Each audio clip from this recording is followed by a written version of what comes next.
예, 최근 들어서 산업곤충의 중요성이 부각되고 있습니다. 하지만 우리가 산업곤충을 이해하기 전에 일반 곤충에서 차지하는 그 산업곤충의 위치를 정확히 알아야 되겠다 하는 겁니다. 그래서 곤충을 우리가 통상적으로 분류할 때 일반 곤충학에서 이야기하는 General Entomology 쪽에서 얘기하는 것과 응용 곤충학 쪽, 소위 Applied Entomology 쪽에서 얘기하는 게 조금은 다릅니다.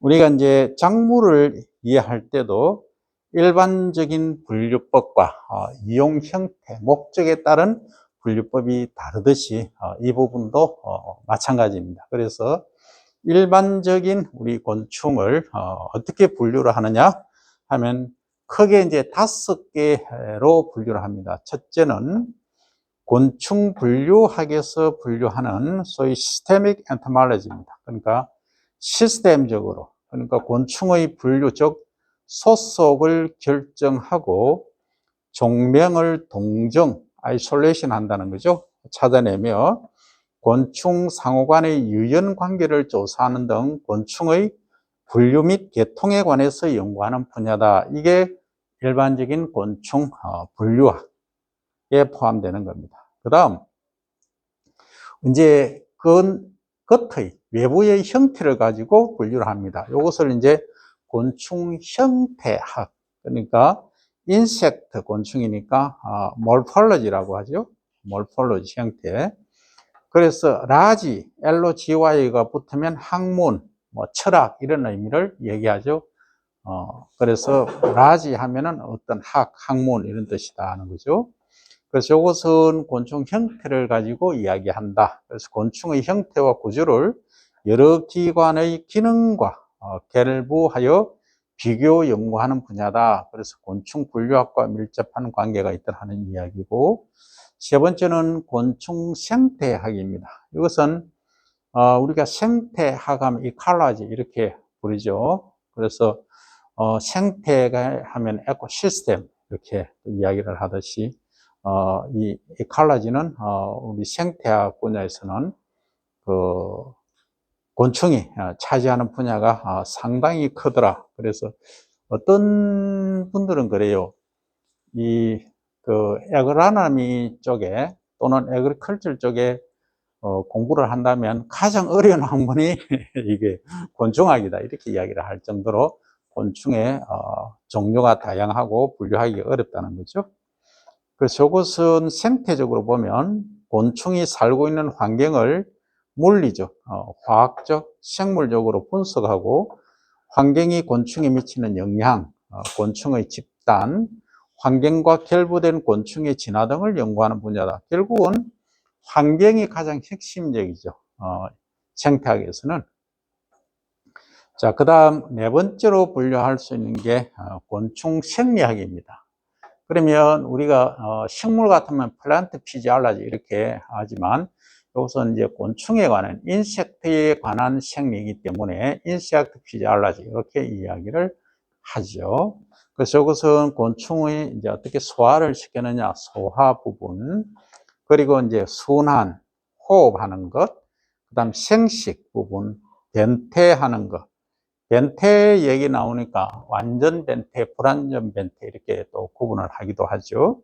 그래서 변태, 그러니까 누에의 유충이 성충이 되고 꽃을 지어서 성충으로 변하는 과정이라든지 아니면 군뱅이가 유충에 있다가 성충으로 변하는 변태라든지 이런 것들이 다 변태다 하는 거죠. 그러면 이제 변태는 통상적으로 온도에 좀 민감한 부분들이 많이 있죠. 그러니까 어느 정도 시기가 되면 자연적으로 이제 변태를 합니다. 생육 스테이지가 진행됨에 따라서. 하지만 이제 통상적으로 이 변태를 하는 애들은 통상적으로 이제 변온 동물이 많다. 이제 이렇게 가면 다냐 이렇게 이야기하면 또 곤란한 문제가 생기는데 어쨌든 변온 동물이 많다. 겨울에는 주로 이제 성충으로 월동을 하는 경우가 많이 있죠. 어쨌든 또 삼령으로 월동을 하는 경우도 있긴 합니다만 어쨌든 이 변태를 하는 것이 이 생리학에서 이야기하는 부분이고, 그 다음 감각 등에 관한 여러 사항을 이제 연구하는 분야가 이 곤충 생리학 분야에서 다루는 부분이다. 그 다음에 이제 곤충 지리학이라고 분류를 하는데, 이것은 말 그대로 지리입니다. 지리적인 위치에 관한 이야기죠. 지오그래피, 우리가 지오그래피 하면은 뭐 동물의 왕국이라든지 이런 데 보면은 지리적으로 또는 어떤 그 아프리카 밀림 지역이냐 아니면 뭐 사막 지역이냐에 따라서 다르더라 하는 거죠. 그와 마찬가지로 곤충이 분류하는 분류학, 그 다음에 고생물학, 그 다음 지사라고 하면 땅의 역사지요. 그러니까 이 토양이 언제 만들어졌고, 어떻게 보면은, 그 풍화작용에 의해서 이렇게 모래청이 또는 작토청이 논임밭이 만들어졌느냐, 아니면은 화산이 분출을 해서 만들어졌느냐, 이런 것들 모두가 이 지사에 포함되는 거죠. 땅의 역사죠. 그 다음 식물 지리학 등의 협력을 얻어서 곤충의 발상지라든지 발상 연대를 연구하고 현재 지구 위에 나타난 분포의 원인 및 경관을 해석하는 분야가 곤충 지리학 분야다. 사실은 우리가 지리학 분야를 어떻게 보면 쉽게 간단하게 생각하고 넘길 수도 있지만, 저기 이제 가장 대표적인 게 미국의 애리조나죠. 애리조나에 가면은 나이지리아 폭포, 나이아가라 폭포는 저 오데오에 있죠. 오데오 있고 애리조나에 있는 그걸 뭐라 그러죠? 그 사막에 있는 지층이 완전히 분화한다. 완전 그 한쪽은 위로 올라오고 한쪽은 밑으로 내려가는 그 인디안들이 옛날에 많이 살고 있었던, 그게 이름이 뭐죠? 제일 어떻게 보면 항공기에서 촬영했을 때 보기 좋은, 지금 이제 생각이 안 나면 좀 있으면 생각나겠죠? 그러면 거기에 과연 왜 그게 유명하냐 하면, 거기에 이제 지질에 관한 연대기를 측정하는데 가장 유리하다. 왜 유리하냐? 거기에는 과거에 살았던 생물 종들이, 그러니까 이제 그 화석 이전에 토양이 형성되는 과정들을 보면 판 위에 이렇게 다르게 위치를 하고 있다는 거죠. 그래서 거기에 보면은 여러 가지 곤충들, 그러니까 식물들, 동물들의 서식했던 그걸 이제 연대기별로 분류를 할 수가 있다는 거죠. 그래서 거기에 이제 비행기를 타고 가다 보면 가장 크게 이제 보이는 게 애리조나에 있는, 그게 뭐죠? 갑자기 생각이 안 날 때는 네이버한테 물어봅니까? 구글에 물어봅니까? 물어보면 답이 나오죠? 애리조나에 있는 가장 그 관광 명소,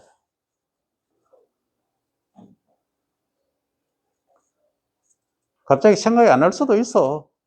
스토리상이 없는 거니까. 누가 한번 찾아봐요.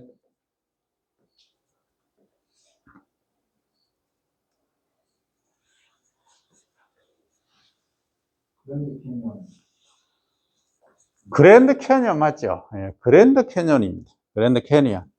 그래서 그랜드 캐니언을 뭐 누가 발견했느냐 나도 몰라요. 모르는데 그게 이제 그 영국에서 미국으로 아메리카 대륙으로 건너갔던 영국인들이 이제 나중에 발견했는데 거기에 이제 인디안들이 있었다 하는 이야기가 있죠. 이렇게 그랜드 캐니언 하나도 잘 생각이 안 날 때도 있다 하는 거죠. 그럼 사람은 망각의 동물이다, 이제 이런 또 얘기가 나오죠. 뭐 내가 본 것, 들은 것 다 기억하면은 메모리가 어떻게 되겠어요? 폭발하겠죠. 그래서 때로는 이렇게 그랜드 캐년도 기억 못할 정도로 되는 수도 있다 하면서 넘어가는 거죠. 그죠? 그래서 이렇게 곤충 지리학 쪽에서는 이렇게 이야기를 하고, 이 외에 학문의 발달 및 관심에 따라서 곤충 계통학, 그 다음에 곤충이 어떻게 진화했는가 진화학, 곤충 발생학, 그 다음에 곤충 유전학, 그 다음에 곤충 행동학, 이렇게 이제 나눌 수 있다 하는 거죠. 그죠? 이런 것들도 있는데, 사실은 이렇게 다 이제 우리가 학습을 하려고 하면, 이 곤충, 나는 어떻게 보면은, 농업 분야에서 정말로 그 존경할 만한 분들이 이 그러니까 곤충에 관해서 뭐, 한 수천, 수만 종을 보고 판별을 하는 분이 계시더라고요. 정말 대단한 분들이죠. 그거 이제 상당히 어려운 분야입니다. 다양하기 때문에. 그래서 이제 일반 곤충학이 아니고 이제 응용 곤충입니다. 이 곤충들을 가지고 우리가 어떻게 응용을 할 거냐. 그러니까 산업화를 하든 아니면 그냥 공익적인 목적으로 활용을 하든 간에 이걸 뭔가 일반의 형태에 있는 그들의 형태가 아니고 응용을 해보자는 차원이죠. 그러면 이게 이제 applied entomology라고 얘기를 하죠. 그래서 보면 우리가 이제 다룰 수 있는 분야는 가장 핵심이 이제 농업곤충이 되겠다 하는 거죠. 그죠? Agricultural Entomology라고. 여기서 농업 경영상 사람에게 직접 간접 해를 주거나 이익을 주는 곤충을 농업곤충이라 이렇게 말한다. 그래서 이와 같은 곤충을 연구하는 분야고, 그 다음 산림곤충학은 forest 산림이죠. forest entomology라고 하죠. 산림, 묘포, 임산물 등에 살고 있는 곤충의 분류, 형태, 생리 형태 및 관리 등을 밝히는 분야입니다. 주로 산림 해충에 관한 연구 분야가 주로 많죠. 그래서 뭐 산림 해충하면 가장 먼저 떠오르는 게 뭐냐 하면은 지금 가장 문제되고 있는 게 뭐죠? 예, 소나무 제선충이 가장 문제가 되고 있죠. 소나무 제선충이 이게 문제가 되고 있다. 그러면 제선충을 어떻게 잡을 거냐? 그럼 제선충은 소나무의 에이즈라고 할 정도로 이건 잡기가 어려운 충이죠. 그럼 이놈이 이쪽에 이제 한 나무에서 감염이 되면 여기서 다른 이제 나무가 이제 목재로 서기 위해서 다른 데 이동한다 하면 이동 통로를 통해서 뭐 수십 킬로, 수백 킬로 이렇게 옮겨간다니. 그래서 옮겨가다 보니까 심각한 문제를 유발한다. 그러니까 조금 감염되었을 때는 감염되는지 몰라요.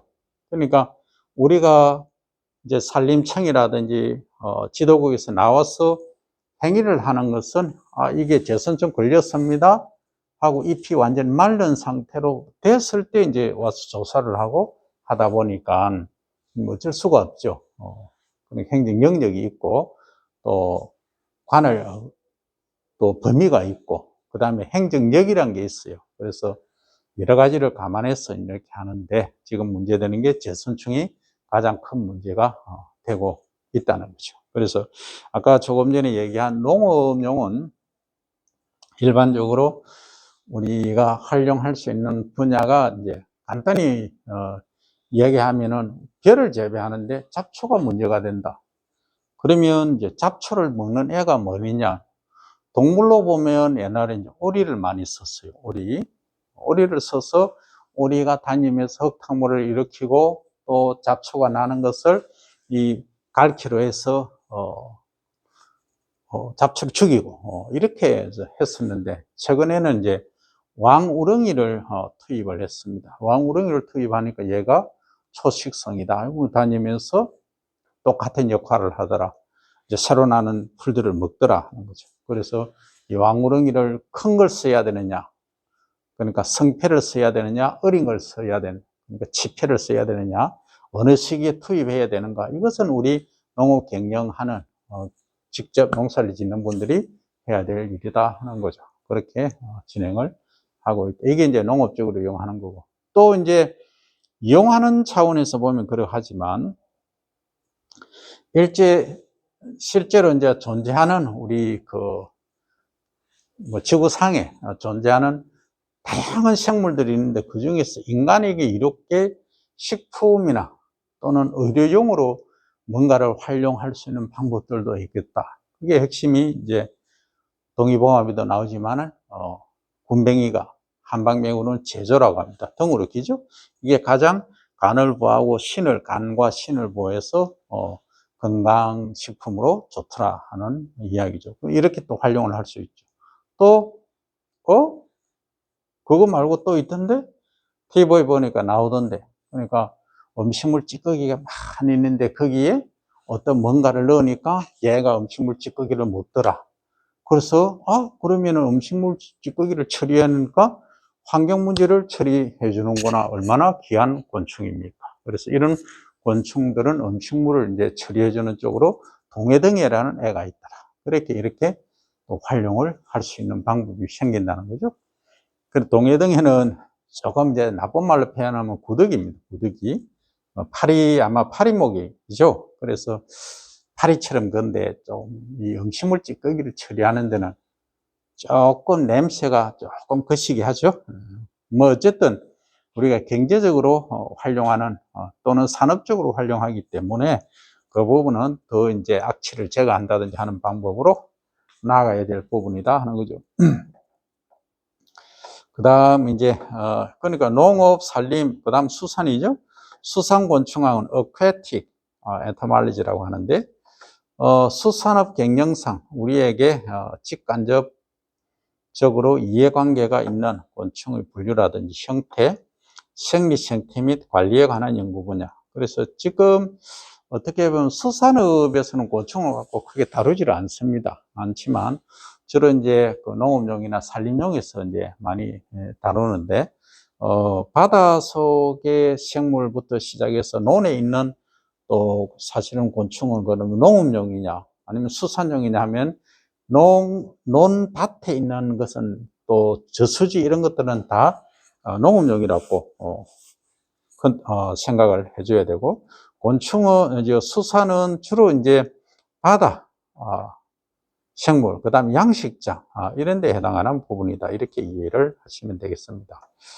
그 다음 위생곤충학 위생이라고 하면은 우리가 이제 그 조금 전에 동해등해를 얘기했는데 이런 것도 음식물을 처리해 주니까 환경 정화 쪽에 가깝죠. 환경 정화 쪽에 가까운데 위생 이거는 그 메디칼이라고 표현을 하는데 이 메디칼은 어떻게 보면 영어 그 자체는 약이죠. 약용으로 쓰이는 곤충 이렇게 돼 버리니까 조금 뭔가가 좀 그러합니다만 어쨌든 이 분류는 위생곤충으로 우리는 분류를 하는데 과거에는 그 위생이 참 좀 많이 거시기 했죠. 많이 거시기 해서 이제 뭐 머리에도 옛날에 가면은 뭐 분가루처럼 막 뿌려주고 했던 적이 있습니다. 우리 어릴 때만 해도 그거 막 머리에 이가 막 덕실덕실 했거든요. 그 당시에 사실은 살충제 농약을 이어 뿌렸어요. 참 지금 생각하면 있을 수 없는 일이지만 그만큼 위생관념이 그 당시에는 없었고 좀 그랬던 시절입니다. 그래서 우리가 어릴 때 이제 학교에 등교를 하면 선생님이 제일 먼저 하시는 게 이제 세수했느냐 안 했느냐 그 다음 손 검사를 해요. 손에서 이제 겨울 되면은 이제 이 손을 잘 안 씻으니까 손이 막 동상에 걸려서 금이 축축축축 가고 이렇게 했던 시절이 이제 기억이 납니다. 그만큼 위생이 중요했다. 그러면 우리 머릿속에 이라는 S, 영어로 하면은 LIC, rice. 그 우리가 먹는 쌀은 rice 이렇게 되죠. rice하고 rice 다르죠. 어쨌든 그 다음에 시골에 이불 같은데 이제 집에 보면 빈대라는 게 있어요. 속담에 빈대 한 마리 잡으려 하다가 초가상관 태운다는 얘기가 있죠. 그 정도로 이 빈대들이 많았어요. 톡톡톡톡 튑니다. 어쨌든 뭐 하여튼 그런 것들이 위생상으로 문제가 됐던 적이 많다는 거죠. 그러면 이나 벼룩이나 빈대 이런 애들 처럼 스스로의 몸 안에 바이러스나 박테리아 원생동물을 지니고 있다가 병원 및 식물을 매개하는 곤충이죠. 파리라든지 바퀴벌레처럼 병원 및 식물을 지니고 있다가 사람에게 전염시키는 곤충에 대한 연구하는 학문이 되겠습니다. 그럼 바퀴벌레가 나왔으니까 하는 얘기인데, 사실은 이 바퀴벌레는 대단하다 해야 됩니까? 아마 지구상에서 가장 나중에 사라질 생물이 이 바퀴벌레다. 많은 학자들이 그런 이야기를 하죠. 그 정도로 생명력이 강하다는 거죠. 그 다음, 양자마, 세리컬처를 하는데, 뭐, 박세리의 세리하고 스펠링이 같나요? 다르죠? 세리컬처는 뭐냐면, 실크입니다. 실크. 섬유를 짜기 위해서. 과거에 이제 우리가 사만 시대 때부터, 기록에 이제, 전해져 오긴 합니다. 근데 이제 본격적으로 우리가 그 세리컬처, 소위 누에를 사육하게 된 것은 삼국시대로 가고, 그 이후에 고려, 뭐 조선을 거쳐서 현대까지 왔습니다. 그런데 이제 고려, 특히 조선 시대에는 이제 친잠제례라고, 그러니까 이제 누에를 기르는데, 그러니까 어친이라고 합니다. 임금 어자를 써서 임금님이 이제 나오시기 조금 그럴 때는 이제 왕비가 중전이죠. 왕비께서 나와서 친히 원래 누에 농사 잘 되게 해주세요 하고 제례를 지냈던 그런 역사들이 많이 있습니다. 지금은 그 창경궁에 가면은 아직도 그 400년 된 뽕나무가 있죠. 그 정도로 우리나라에 대한 이제 뽕나무의 역사가 깊습니다. 오래되었죠. 근데 전 세계적으로 보면 이게 이제 가장 많이 하는 데가 인도하고 지금 저 중국 쪽이 가장 많이 이제 사육을 하고 뽕나무를 재배를 하고 있긴 합니다. 근데 우리나라가 이제 1970년, 80년대부터 섬유가 많이 이제 도입이 되게 됐죠. 나일론 섬유가. 그러므로 해서 이제 이게 목화를 비롯한 이런 세리컬처리 많이 이제 또 좀 사장되게 되었고, 그다음 90년대 중반, 초중반에 중국에서 이게 실크가 거의 수입이 다 됐습니다. 그러다 보니까 그 이후로 우리나라의 양잠 산업은 거의 이제 퇴로를 걷고 있습니다. 그래서 과거에 이제 입는 산업에서 지금은 먹는 산업으로 이행을 하고 있다. 그래서 기능성으로 가고 있다는 게 양잠학입니다. 그 다음에 이제 양봉학입니다. 양봉하면은 일명 벌이죠, 벌. 이제 혹자가 그런 얘기를 합니다. 꿀 중에서 어떤 꿀이 가장 가치가 있느냐라고 물으신다면 저는 이렇게 답을 해요 이야기를 합니다. 그게 밤꿀입니다. 밤꿀. 밤꿀이 색깔이 약간 블랙에 가깝죠. 갈색 플러스 블랙. 그래서 밤꿀이 왜 좋으냐? 뭐 효과가 좋으니까 여러 가지 기능성 성분을 분석해 보니까 좋더라. 그럼 거기에 비해서 아카시아는 어떠냐? 아카시아도 좋더라. 아카시아는 향이 더 좋더라. 뭐 여러 가지 이야기를 합니다만, 이 과거에 우리가 사실은 영양분이 부족하고 할 때는 이 꿀의 기능이 설탕이 나오기 전, 뭐 나오고 나서도 아주 기능성이 많았다는 거죠. 그래서 이 꿀들은 결국은 식물의 화분에서 이제 채취를 하는 건데, 과거에 이제 그 토종꿀이라고 하죠.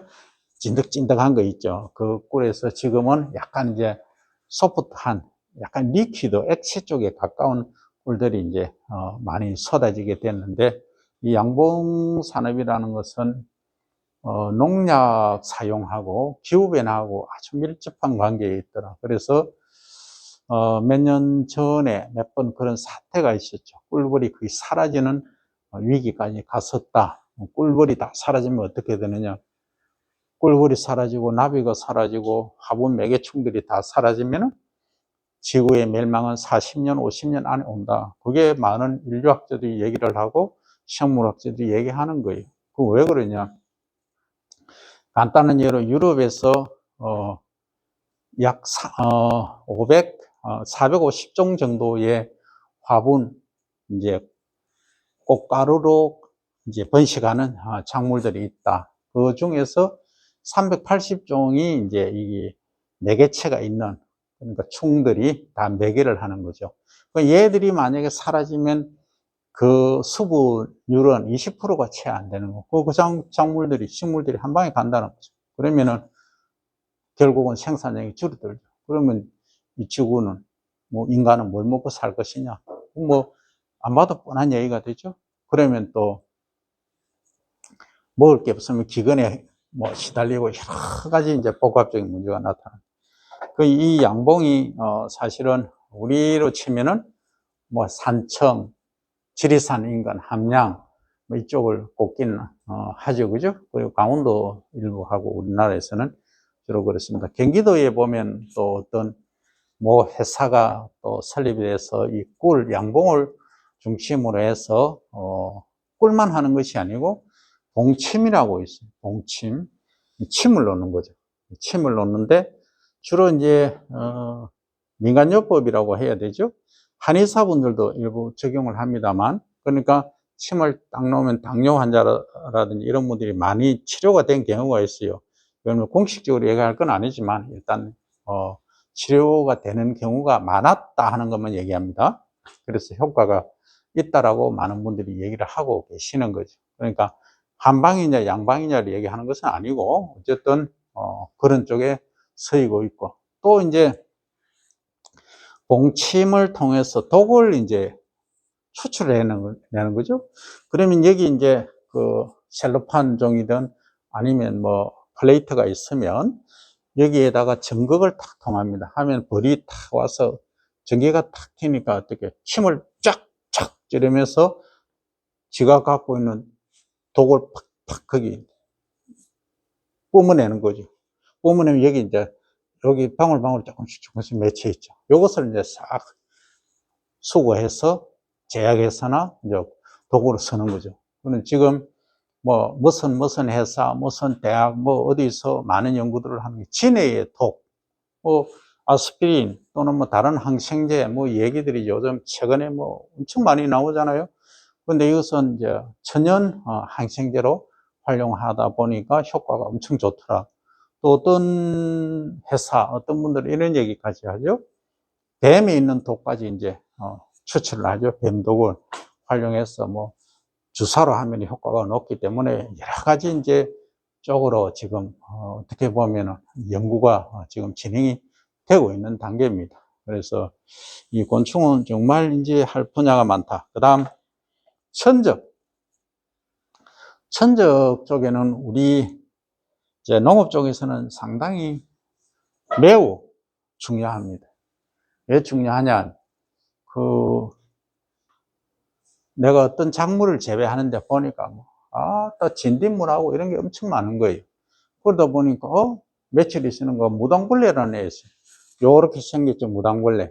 그래서 뭐 점이 7개가 적혀 있다. 그래서 칠성 무당벌레 한다. 이런 놈을 풀어놓으니까 진딧물이 싹 사라졌다는 거죠. 그래서 이 병이나 해충, 특히 충이죠. 충을 이제 제거하는 것이 이 천적의 역할이더라 하는 거죠. 이런 것들을 활용하면은 친환경적으로 작물을 재배할 수 있는 효과가 있다 해서 많이 사용을 하고 있다는 거죠.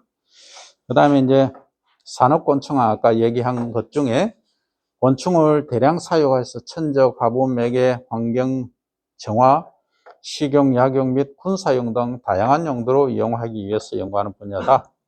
이 외에도 이렇게 식용, 애완용은 사실은 이 장수풍뎅이 유충은 이제 식용으로 하지만 얘가 자랐을 때는 암수컷이 이게 투구가 뿔이 다르죠.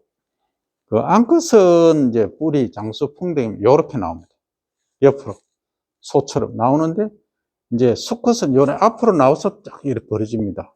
장군 그 투구처럼 아주 멋지죠. 사이즈도 큽니다. 이런 애들을 가지고 이제 어린 애들은 싸움 붙이는데도 서기도 하고 장난감 비슷하게 갖고 놉니다. 그러다 보니까 요즘 전부 스마트폰에 빠져 있는데 이걸 통해서 자연하고 좀 친밀도도 높이고 좋은 효과를 발휘한다 하는 거죠.